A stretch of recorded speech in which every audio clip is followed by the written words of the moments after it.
Chapter 18. Dark Days. Beth did have the fever, and was much sicker than anyone but Hannah and the doctor suspected. The girls knew nothing about illness, and Mr. Lawrence was not allowed to see her, so Hannah had everything her own way, and busy Dr. Bangs did his best, but left a good deal to the excellent nurse.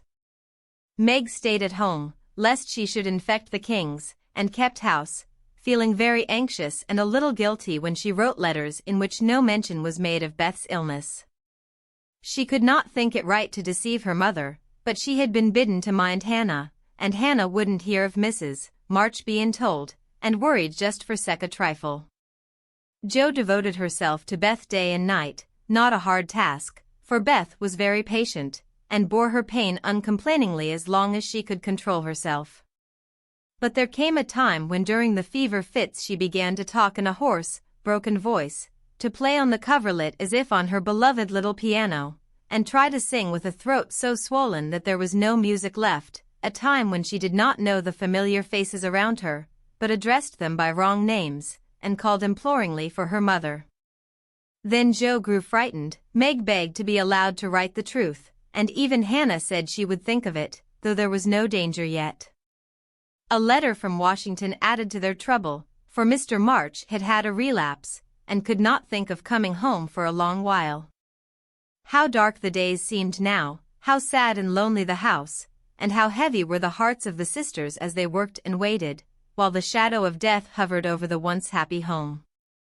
Then it was that Margaret, sitting alone with tears dropping often on her work, felt how rich she had been in things more precious than any luxuries money could buy, in love, protection, peace, and health, the real blessings of life.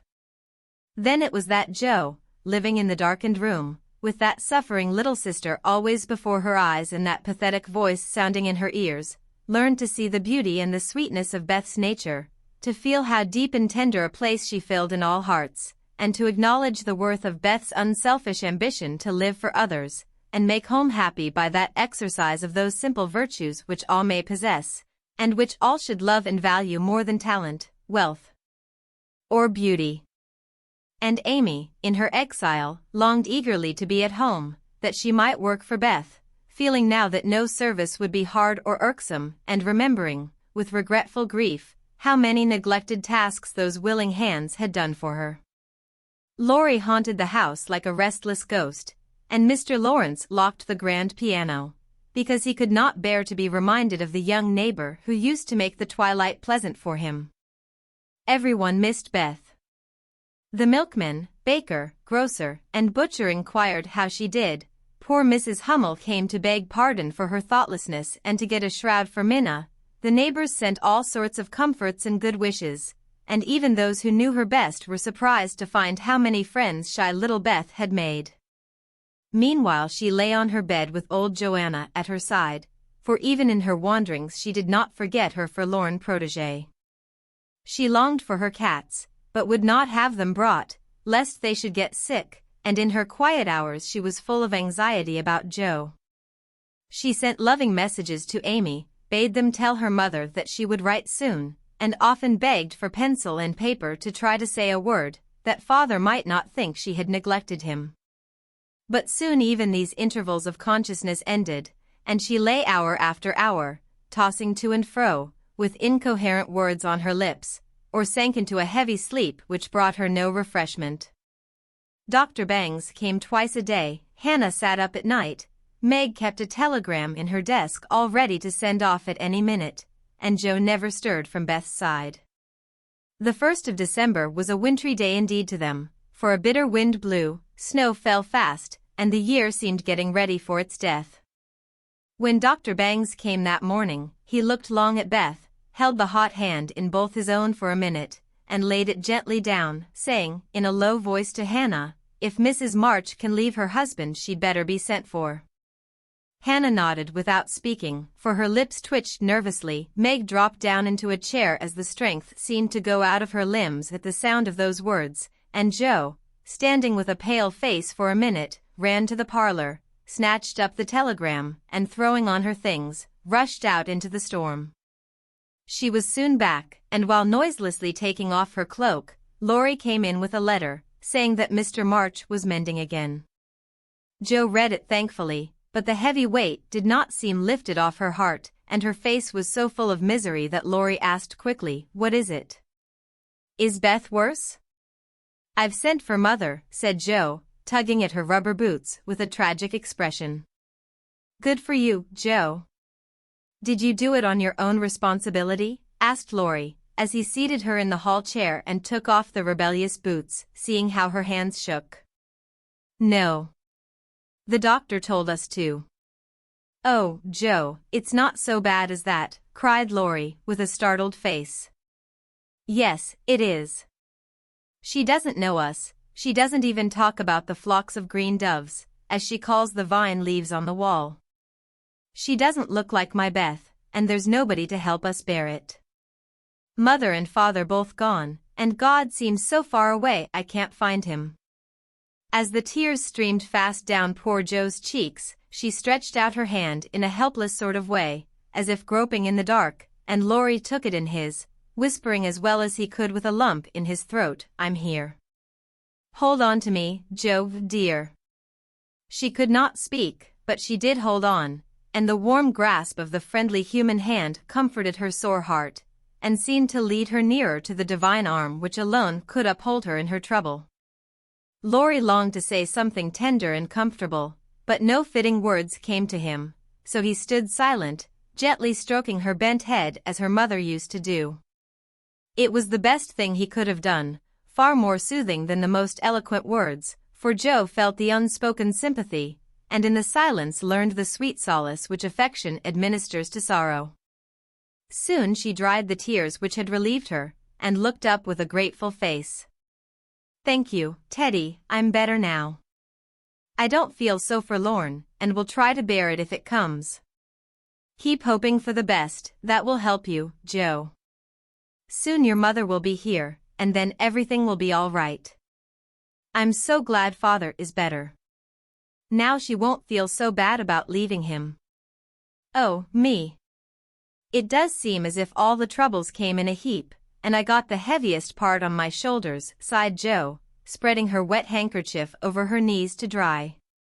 "Doesn't Meg pull fair?" asked Laurie, looking indignant. "Oh, yes, she tries to, but she can't love Bethy as I do, and she won't miss her as I shall. Beth is my conscience, and I can't give her up. I can't. I can't." Down went Jo's face into the wet handkerchief, and she cried despairingly, for she had kept up bravely till now and never shed a tear. Laurie drew his hand across his eyes, but could not speak till he had subdued the choky feeling in his throat and steadied his lips. "It might be unmanly, but he couldn't help it, and I am glad of it." Presently, as Jo's sobs quieted, he said hopefully, "I don't think she will die. She's so good, and we all love her so much, I don't believe God will take her away yet." "The good and dear people always do die," groaned Jo, but she stopped crying, for her friend's words cheered her up in spite of her own doubts and fears. "Poor girl, you're worn out. It isn't like you to be forlorn. Stop a bit. I'll hearten you up in a jiffy." Laurie went off 2 stairs at a time, and Jo laid her wearied head down on Beth's little brown hood, which no one had thought of moving from the table where she left it. It must have possessed some magic, for the submissive spirit of its gentle owner seemed to enter into Jo, and when Laurie came running down with a glass of wine, she took it with a smile, and said bravely, "I drink health to my Beth. You are a good doctor, Teddy, and such a comfortable friend. How can I ever pay you?" she added, as the wine refreshed her body, as the kind words had done her troubled mind. "I'll send my bill, by and by, and tonight I'll give you something that will warm the cockles of your heart better than quarts of wine," said Laurie, beaming at her with a face of suppressed satisfaction at something. "What is it?" cried Jo, forgetting her woes for a minute in her wonder. "I telegraphed to your mother yesterday, and Brooke answered she'd come at once, and she'll be here tonight, and everything will be all right. Aren't you glad I did it?" Laurie spoke very fast, and turned red and excited all in a minute, for he had kept his plot a secret, for fear of disappointing the girls or harming Beth. Jo grew quite white, flew out of her chair, and the moment he stopped speaking she electrified him by throwing her arms round his neck and crying out, with a joyful cry, "Oh, Laurie! Oh, Mother! I am so glad!" She did not weep again, but laughed hysterically, and trembled and clung to her friend as if she was a little bewildered by the sudden news. Laurie, though decidedly amazed, behaved with great presence of mind. He patted her back soothingly, and finding that she was recovering, followed it up by a bashful kiss or two, which brought Jo round at once. Holding on to the banisters, she put him gently away, saying breathlessly, "Oh, don't. I didn't mean to, it was dreadful of me, but you were such a dear to go and do it in spite of Hannah that I couldn't help flying at you. Tell me all about it, and don't give me wine again, it makes me act so." "I don't mind," laughed Laurie, as he settled his tie. "Why, you see I got fidgety, and so did Grandpa. We thought Hannah was overdoing the authority business, and your mother ought to know. She'd never forgive us if Beth... Well, if anything happened, you know. So I got Grandpa to say it was high time we did something, and off I pelted to the office yesterday, for the doctor looked sober, and Hannah most took my head off when I proposed a telegram. I never can bear to be lorded over, so that settled my mind, and I did it. Your mother will come, I know, and the late train is in at 2 a.m. I shall go for her, and you've only got to bottle up your rapture, and keep Beth quiet till that blessed lady gets here. Laurie, you're an angel. How shall I ever thank you? Fly at me again." "I rather liked it," said Laurie, looking mischievous, a thing he had not done for a fortnight. "No, thank you. I'll do it by proxy, when your grandpa comes. Don't tease, but go home and rest, for you'll be up half the night." "Bless you, Teddy, bless you." Jo had backed into a corner, and as she finished her speech, she vanished precipitately into the kitchen, where she sat down upon a dresser and told the assembled cats that she was happy, oh, so happy, while Laurie departed, feeling that he had made a rather neat thing of it. "That's the interferingest chap I ever see, but I forgive him and do hope Mrs. March is coming right away," said Hannah, with an air of relief, when Jo told the good news. Meg had a quiet rapture, and then brooded over the letter, while Jo set the sickroom in order, and Hannah knocked up a couple of pies in case of company unexpected. A breath of fresh air seemed to blow through the house, and something better than sunshine brightened the quiet rooms. Everything appeared to feel the hopeful change. Beth's bird began to chirp again, and a half-blown rose was discovered on Amy's bush in the window. The fires seemed to burn with unusual cheeriness, and every time the girls met, their pale faces broke into smiles as they hugged one another, whispering encouragingly, "Mother's coming, dear. Mother's coming." Everyone rejoiced but Beth. She lay in that heavy stupor, alike unconscious of hope and joy, doubt and danger. It was a piteous sight, the once rosy face so changed and vacant, the once busy hands so weak and wasted, the once smiling lips quite dumb, and the once pretty, well-kept hair scattered rough and tangled on the pillow. All day she lay so, only rousing now and then to mutter, "Water," with lips so parched they could hardly shape the word. All day Jo and Meg hovered over her, watching, waiting, hoping, and trusting in God and Mother, and all day the snow fell, the bitter wind raged, and the hours dragged slowly by. But night came at last, and every time the clock struck, the sisters, still sitting on either side of the bed, looked at each other with brightening eyes, for each hour brought help nearer. The doctor had been in to say that some change, for better or worse, would probably take place about midnight, at which time he would return. Hannah, quite worn out, lay down on the sofa at the bed's foot and fell fast asleep. Mr. Lawrence marched to and fro in the parlor, feeling that he would rather face a rebel battery than Mrs. March's countenance as she entered. Laurie lay on the rug, pretending to rest, but staring into the fire with the thoughtful look which made his black eyes beautifully soft and clear. The girls never forgot that night, for no sleep came to them as they kept their watch, with that dreadful sense of powerlessness which comes to us in hours like those. "If God spares Beth, I never will complain again," whispered Meg earnestly. "If God spares Beth, I'll try to love and serve him all my life," answered Joe, with equal fervor. "I wish I had no heart, it aches so," sighed Meg, after a pause. "If life is often as hard as this, I don't see how we ever shall get through it," added her sister despondently. Here the clock struck 12, and both forgot themselves in watching Beth, for they fancied a change passed over her wan face.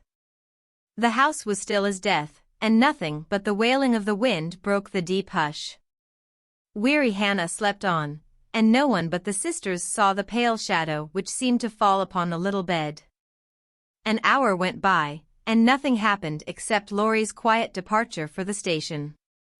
Another hour, still no one came, and anxious fears of delay in the storm, or accidents by the way, or, worst of all, a great grief at Washington, haunted the girls. It was past 2, when Joe, who stood at the window thinking how dreary the world looked in its winding sheet of snow, heard a movement by the bed, and turning quickly, saw Meg kneeling before their mother's easy chair with her face hidden. A dreadful fear passed coldly over Joe, as she thought, "Beth is dead, and Meg is afraid to tell me." She was back at her post in an instant, and to her excited eyes a great change seemed to have taken place. The fever flush and the look of pain were gone, and the beloved little face looked so pale and peaceful in its utter repose that Joe felt no desire to weep or to lament. Leaning low over this dearest of her sisters, she kissed the damp forehead with her heart on her lips, and softly whispered, "Goodbye, my Beth. Goodbye." As if awaked by the stir, Hannah started out of her sleep, hurried to the bed, looked at Beth, felt her hands, listened at her lips, and then, throwing her apron over her head, sat down to rock to and fro, exclaiming, under her breath, "The fever's turned, she's sleepin' nat'ral, her skin's damp, and she breathes easy. Praise be given. Oh, my goodness me." Before the girls could believe the happy truth, the doctor came to confirm it. He was a homely man, but they thought his face quite heavenly when he smiled and said, with a fatherly look at them, "Yes, my dears, I think the little girl will pull through this time. Keep the house quiet, let her sleep, and when she wakes, give her." What they were to give, neither heard, for both crept into the dark hall, and, sitting on the stairs, held each other close, rejoicing with hearts too full for words. When they went back to be kissed and cuddled by faithful Hannah, they found Beth lying, as she used to do, with her cheek pillowed on her hand, the dreadful pallor gone, and breathing quietly, as if just fallen asleep. "If Mother would only come now," said Joe, as the winter night began to wane. "See," said Meg, coming up with a white, half-opened rose, "I thought this would hardly be ready to lay in Beth's hand tomorrow if she went away from us. But it has blossomed in the night, and now I mean to put it in my vase here, so that when the darling wakes, the first thing she sees will be the little rose, and Mother's face." Never had the sun risen so beautifully, and never had the world seemed so lovely as it did to the heavy eyes of Meg and Joe, as they looked out in the early morning, when their long, sad vigil was done. "It looks like a fairy world," said Meg, smiling to herself, as she stood behind the curtain, watching the dazzling sight. "Hark!" cried Joe, starting to her feet. Yes, there was a sound of bells at the door below, a cry from Hannah, and then Laurie's voice saying in a joyful whisper, "Girls, she's come. She's come."